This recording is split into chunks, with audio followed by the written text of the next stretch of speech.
Hey there! So today I'm going to show you how to, not unthaw, you shouldn't have a frozen block, but my problem is that sometimes I get the idea I want to make cookies, but you have to have room temperature butter. And if you put it in the microwave, it'll end up getting runny and it won't be even and it's very hard to deal with.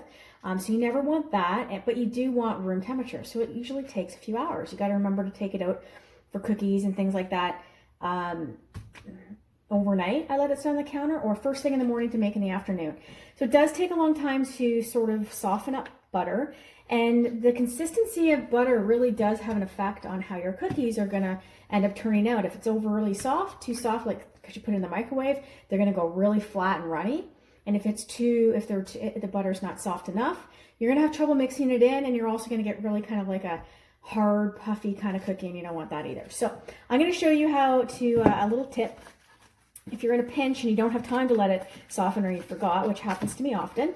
I also always use unsalted butter when I am baking, because when we are adding butter to baked goods, often the recipe will call for salt. And if you can use unsalted, you can control the amount of salt in your recipe a little bit better because you're adding it, not relying on whatever is in the butter. So I'm assuming most people know this, but just in case you don't, if you look on the butter itself, a pound of butter, you can see the different types of sizes. Half a cup, 1 pound of butter is, half of it is 1 cup, and then you can do it that way too. So let's just say, for example, you want a 1/4 cup of butter to unthaw fast. So I just line it up. I know that's about 1/4. Just put a little line in it and cut down. And then this is the tip.